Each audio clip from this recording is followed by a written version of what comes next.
இன்னும் கொஞ்ச நாள்ல பிரகாஷ் உன்னை விவாகரத்து பண்ணிட்டு அக்ஷயாவை கல்யாணம் பண்ணிப்பா. இப்போ எதுக்கு இங்க நின்னு வேடிக்கை பாக்குற? ஃபெனாயில் எடுத்துட்டு வந்து வீட்டை கிளீன் பண்ண.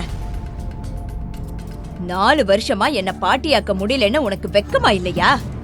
நீ எப்ப என் குடும்பத்துக்குள்ள வந்தியோ அதுல இருந்து என் குடும்பத்துக்கு நேரமே சரியில்லை. பிரகாஷ், உங்க தாத்தா அந்த நிபந்தனைய போடலனா நான் உங்களை கல்யாணம் பண்ணிருக்கவே மாட்டேன். எனக்கு எல்லாம் தெரியும் நித்யா.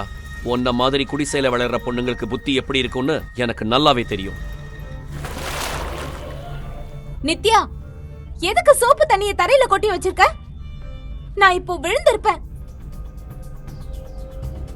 பிரகாஷ், பிரகாஷ், பிரகாஷ், இங்க பாருங்க. இப்பவே என் வீட்டை விட்டு வெளியே போ. பிரகாஷ் ப்ளீஸ், நான் எங்க போவேன்? நான் உங்க பொண்டாட்டி. ப்ளீஸ் என்ன இப்படி பண்ணாதீங்க பிரகாஷ். நீங்க எப்படி சொல்றீங்களோ நான் அப்படியே வாழறேன். ஆனா வீட்டை விட்டு துரத்துறாதீங்க. Please please please please please please Prakash please. இவள ரூம் நம்பர் 607க்கு கூட்டிட்டு போங்க. 607ஆ? ஆனா நீங்க என் வயிறு எப்படி இப்படி வீங்கி இருக்கு? இந்த தழும்புகள்லாம் எப்படி வந்தது?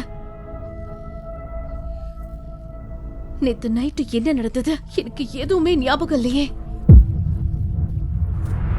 உங்க புருஷனோட குழந்தை என் வயித்துல வளருது. என்ன கொன்னுடாதீங்கக்கா. அக்ஷயா. அக்ஷயா மருமகளே, ஏன் இப்படி தரையில படுத்திருக்க? ஒன்னும் ஆகாது, யூ டோன்ட் வரி. எந்திரிமா மருமகளே. என்னது அந்த அத்தை எதுக்கு அக்ஷயாவை மருமகளேன்னு கூப்பிடுறாங்க?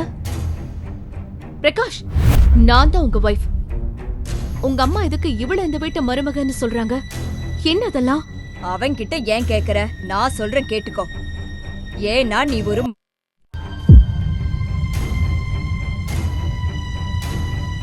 வம்சத்தை வளர்க்க துப்பில்லாத நீ எல்லாம் ஒரு பொண்டாட்டியா? அவதான் இந்த வீட்டு மருமக, என் வாரிசு தரப்போறவ. பிரகாஷ், அக்ஷயா வயித்துல வளர்ற குழந்தை அது உங்களோடதா? ஆமா, இனிமே அக்ஷயா தான் என் கூட இருப்பா. நீ டிவோர்ஸ் கொடுத்துட்டு இங்கிருந்து கிளம்பலாம். பிரகாஷின் அந்த பதிலை கேட்ட நித்யாவின் மனது சுக்குநூறாக உடைந்து சிதறியது. தன் சொந்த தங்கையாகவே நினைத்து பாசம் காட்டியவள் இன்று தன் கணவனுக்கே 2ஆம் தாரமாக வந்து நிற்பதை அவளால் ஜீரணிக்க முடியவில்லை. வெக்கமால? நீ எல்லாம் ஒரு பொம்பளையா? உன் சொந்த அக்கா வாழ்க்கையை அழிக்க உனக்கு அசிங்கமா இல்ல? மறந்து போச்சா நானும் மாமாவும் எவ்வளவு கஷ்டப்பட்டு உன்னை வளர்த்தோன்னு? நீ வெளிநாடு போய் நல்லா படிக்கணும், உன் எதிர்காலம் நல்லா இருக்கணும்னு என் வாழ்க்கை முழுசும் தியாகம் பண்ணனே. ஆனா நீ உன்னோட இந்த அழகு வச்சு என் வாழ்க்கையவே எரிக்க பாக்குறியா? நிறுத்து உன் தியாக நாடகத்தை. நீ பண்ணதெல்லாம் உன் கடமை. அதுக்காக இப்போ நீ தியாகி வேஷம் போடாத. நான் உன்னை இப்ப சின்ன பொண்ணு இல்ல. எனக்கு தலை வலிக்குது. உன்னோட இந்த ஓவர் ஆக்டிங்க முதல்ல நிறுத்து. டிராமாவா? போது, நிறுத்து எல்லாத்தையும். அக்ஷயாவை இன்னும் டென்ஷன் பண்ணுன அப்புறம் நான் கெட்டவன் ஆயிடுவேன். டிவோர்ஸ் பேப்பர் ரெடியாற வரைக்கும் உன் திங்ஸ் எல்லாத்தையும் எடுத்துக்கிட்டு போய் வேலைக்காரங்க ரூம்ல தங்கிக்கோ. அக்ஷயாவை நீதான் கவனிச்சுக்கணும், புரிஞ்சுதா? ஆமா கண்ணா, நீ சொல்றதுதான் சரி. என் வம்சத்தை வளர்க்க போற மருமகளுக்கு எந்த குறையும் வரக்கூடாதுன்னு இவகிட்ட சொல்லிடு.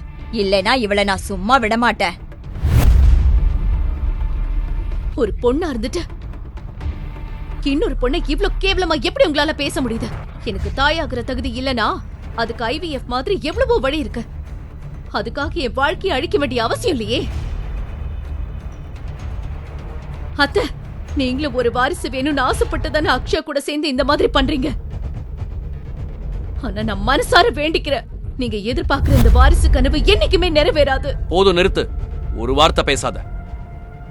உன் திங்ஸ் எடுத்துட்டு சர்வன்ட் ரூமுக்கு போ, புரிஞ்சுதா? பிரகாஷ், பிரகாஷ், நான் உன்னோட வைஃப்.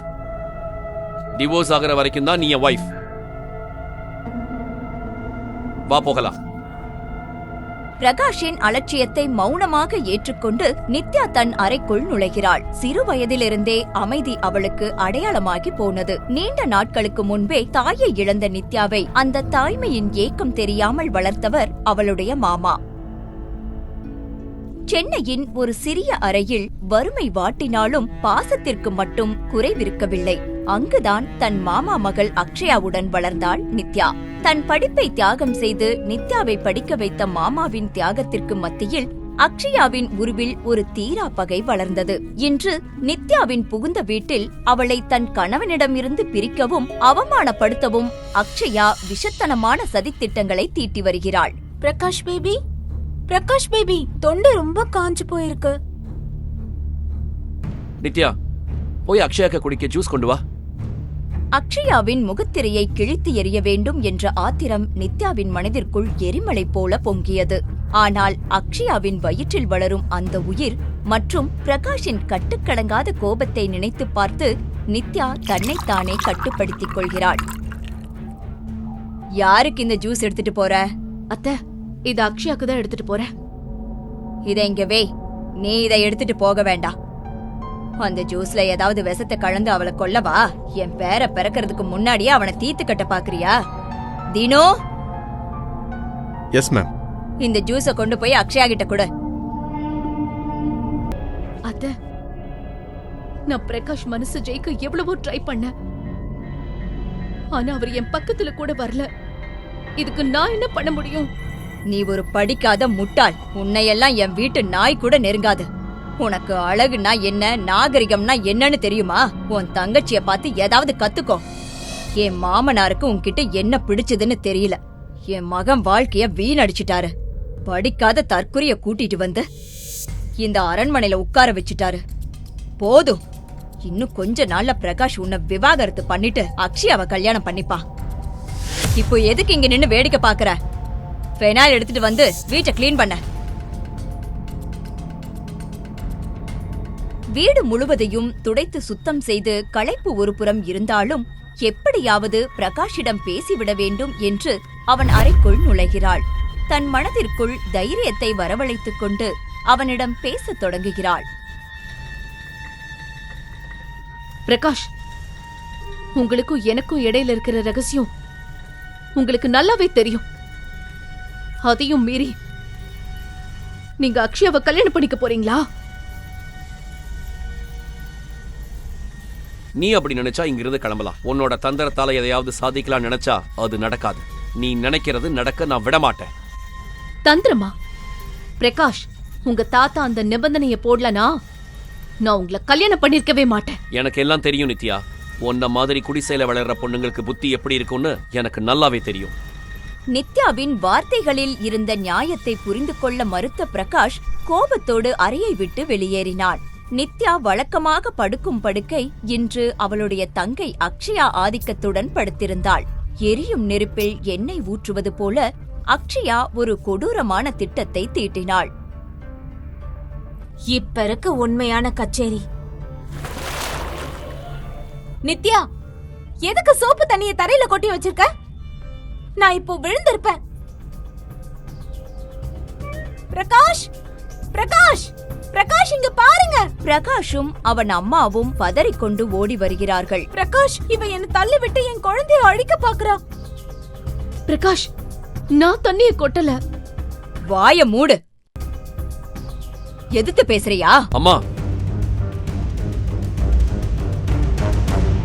எந்த சூழலிலும் நித்யாவை இந்த வீட்டை விட்டு வெளியேற பிரகாஷ் அனுமதிக்க மாட்டான் என்று அவள் மனம் நம்பியது. இப்பவே என் வீட்டை விட்டு வெளியே போ. பிரகாஷ், ப்ளீஸ், நான் எங்க போவேன்? நான் உங்க பொண்டாட்டி. ப்ளீஸ் என்ன இப்படி பண்ணாதீங்க பிரகாஷ். நீங்க எப்படி சொல்றீங்களோ நான் அப்படியே வாழறேன். ஆனா வீட்டை விட்டு துரத்துறாதீங்க. Please please please please please please Prakash, please. நான் இப்ப எங்க போவேன்? தான் விரித்த சதிவளை இவ்வளவு கச்சிதமாக பழித்ததை எண்ணி அக்ஷயா தன் மனதிற்குள் வஞ்சகமாக சிரித்துக் கொண்டாள். தன் பாதையில் இருந்த முள் நிரந்தரமாக அகற்றப்பட்டு விட்டது என்று அவள் மமதையில் மிதந்தாள்.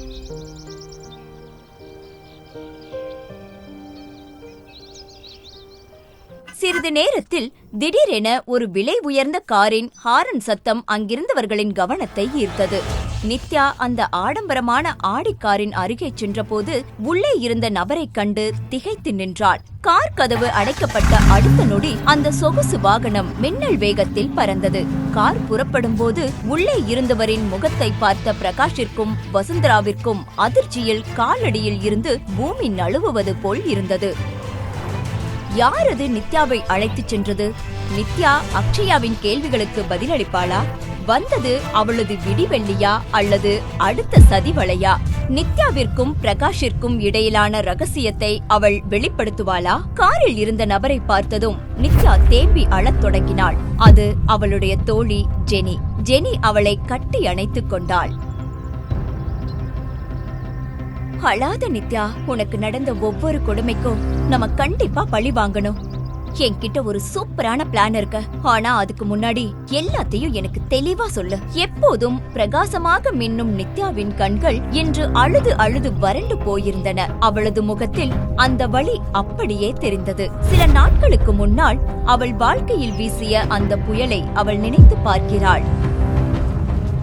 என்னால எப்பவுமே அம்மாவாக முடியாதா? நான் ஒரு குழந்தைய பெற்று தருவேங்கிற நம்பிக்கையில தானே இந்த கல்யாணமே நடந்தது. இப்ப எப்படி ஒரு குழந்தைய பெத்துக்குவ? நித்யாவின் கையில் இருந்த ரிப்போர்ட் நழுவுகிறது. அவளது வாழ்வின் அத்தனை மகிழ்ச்சியும் சோகமாக உருவெடுத்தது. எனக்கு தெரியும் உன் மேலதான் தப்பு இருக்குன்னு.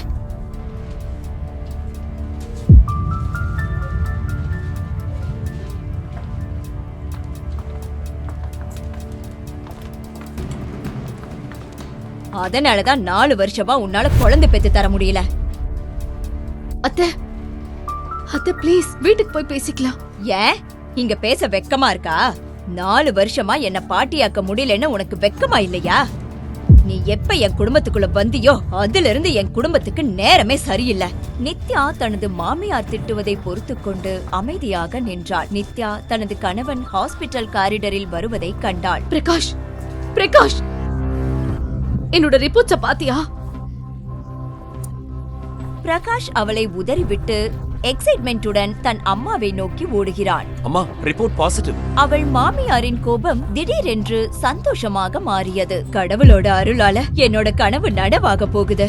பிரகாஷ் மற்றும் மாமியாரின் இந்த திடீர் மாற்றத்தை கண்டு நித்யா குழப்பமடைந்தாள். அவளால் எதையும் புரிந்து கொள்ளவோ பேசவோ முடியவில்லை. அந்த நேரத்தில் நித்யாவின் உறவினரான அக்ஷயா அங்கே வந்து மாமியாரின் பாதங்களை தொட்டு வணங்கினாள். போது போது நல்லா இருமா, உன்னாலதான் என் கனவு நிஜமாக போகுது. இப்பதான் என் மனசு நிறைவா இருக்கு. பிரகாஷோட வம்சத்தை சுமந்த அடுத்த தலைமுறைக்கு கொண்டு போக போற. இதை கேட்ட நித்யா இடி விழுந்தது போல் செயலற்று நின்றாள். யாரை தன் உடன்பிறவா சகோதரியாக எண்ணி அன்பு காட்டினாலோ அதே அக்ஷயா தன் வாழ்க்கையை சிதைப்பவளாக மாறுவாள் என்று அவள் கனவிலும் நினைக்கவில்லை.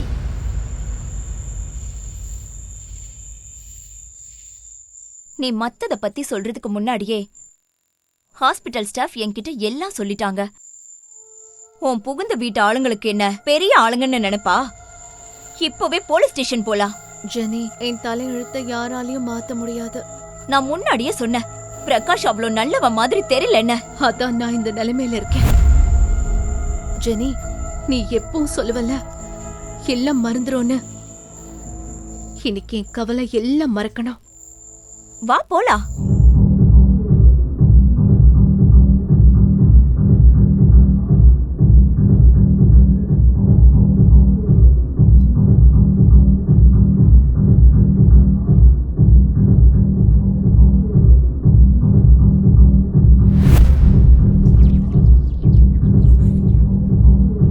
எப்படி இருக்கு? ப்ளீஸ், என் வயித்துல உன் புருஷன் குழந்தை இருக்கு. என்ன கொன்னுடாதக்கா. எனக்கு டிவோர்ஸ் வேணும்.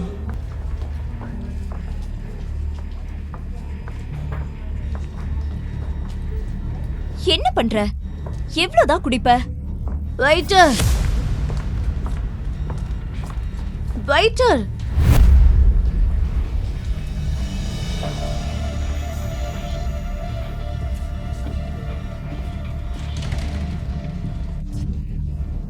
நித்யா போதும் நிறுத்து.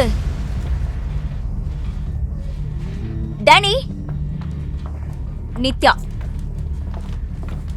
இவள ரூம் நம்பர் 607க்கு கூட்டிட்டு போங்க. 607ஆ? ஆனா நீங்க நித்யா, நீ அவங்க கூட போ. நான் ஏடிஎம் போயிட்டு காசு எடுத்துட்டு வரேன்.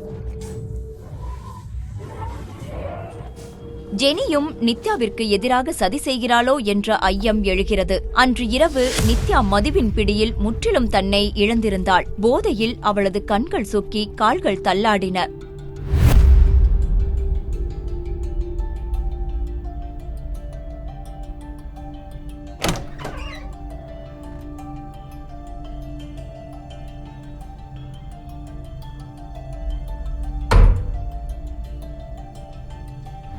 ஜெனி காட்டிய அறைக்குள் நித்யா நுழைந்தபோது அங்கு ஏதோ விசித்திரமாக இருப்பதை உணர்ந்தாள்.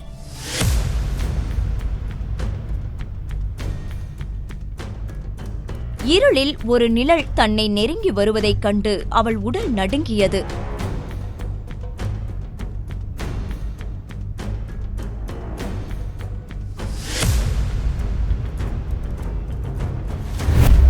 அந்த அறையில் தான் மட்டும் தனியாக இல்லை என்பதை அவளது ஆழ்மனம் எச்சரித்தது.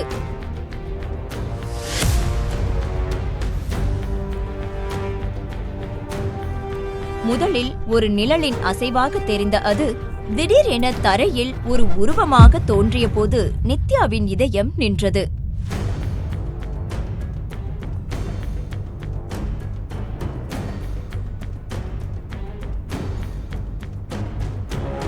பயத்தின் உச்சத்துக்கே சென்ற அவள் அங்கேயே மயங்கி சரிந்தாள்.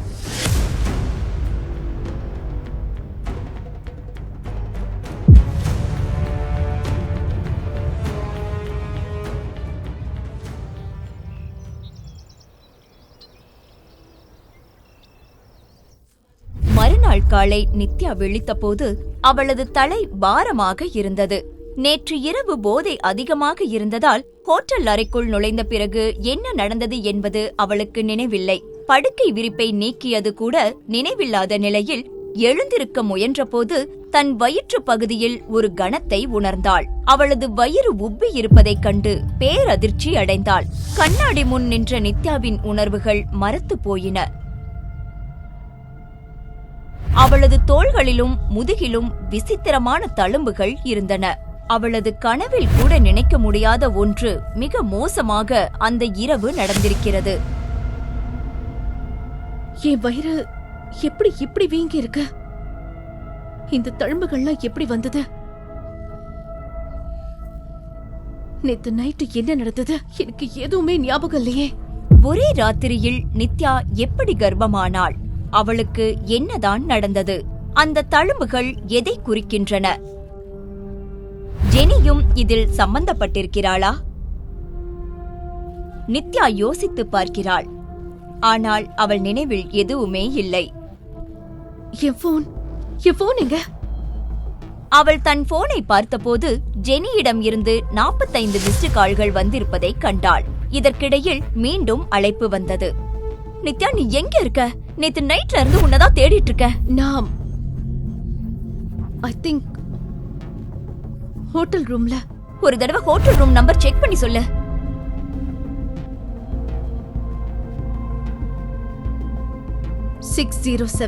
ரூம் நம்பர் 607 என்பதை கேட்டதும் ஜெனி பெருமூச்சுடன் நிம்மதியடைந்தாள்.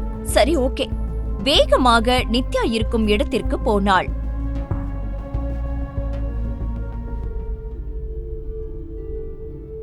இது நீ எப்படி இந்த நிலைக்கு வந்த? உனக்கு என்ன ஆச்சு? உன் வயிறு மட்டும் எப்படி இப்படி உப்பி போயிருக்கு? நம்ம இப்பவே டாக்டர் கிட்ட போய் ஆகணும்.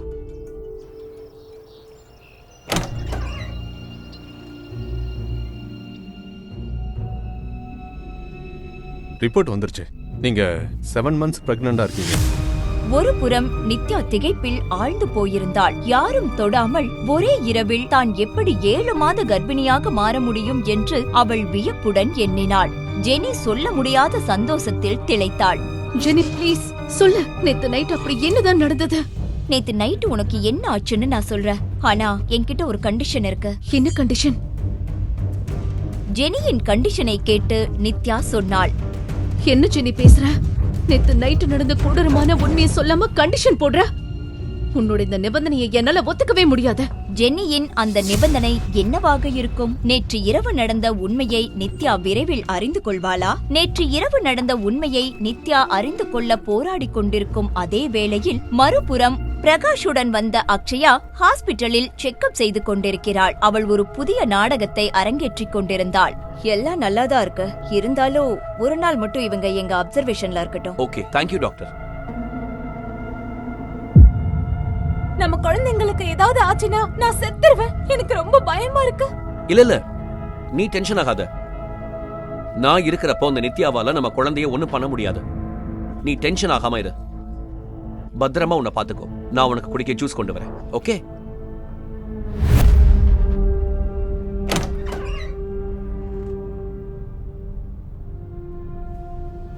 அந்த போட்டோஸ் ஏன் இன்னும் வரல? அந்த பொண்ணு இல்லாம நாங்க எப்படி போட்டோ அனுப்புறது? ராத்திரி போனா அந்த பொண்ணை தேடி பார்த்தாங்க, ஆனா அந்த பொண்ணு எங்கேயுமே இல்ல. அவ எங்க போனான்னு மட்டும் எனக்கு தெரியட்டும். அவ நிலைமைய நானே என்ன பண்றேன்னு மட்டும் பாரு. அந்த நேரத்தில் நித்யாவின் போனுக்கு ஒரு மெசேஜ் வந்தது. ரூம் நம்பர் 602ல 10 பேர் இருக்காங்க. அவங்க உனக்கு ஏதோ தப்பான காரியம் பண்ணணும்னு நினைக்கிறாங்க. அவங்கள அனுப்புனது வேற யாரும் இல்ல, அந்த அக்ஷயா தான். வாட்? அனாம், நீ யாரு? இதெல்லாம் உனக்கு எப்படி தெரியும்?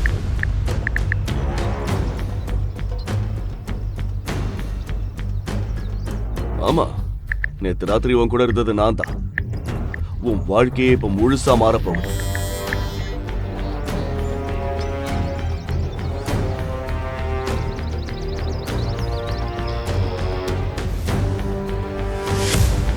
நேத்து ராத்திரி எனக்கு என்ன நடந்துச்சுன்னு உனக்கு தெரியுமா?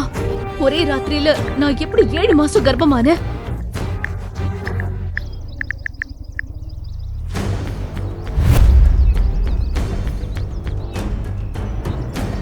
நேத்து ராத்திரி நடந்த எல்லா விஷயமும் எனக்கு தெரியும்.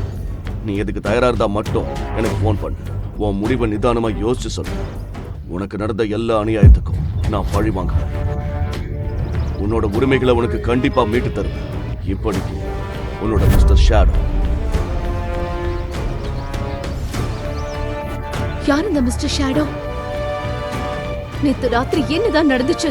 ஏன் எனக்கு எதுவுமே ஞாபகம் வர மாட்டேங்குது? இந்த கேள்விக்கெல்லாம் அந்த மிஸ்டர் ஷேடோ ஒருத்தன் தான் பதில் சொல்ல முடியும். பயந்து போயிருந்த நித்யா கடைசியில் மிஸ்டர் ஷேடோவுக்கு போன் செய்தாள்.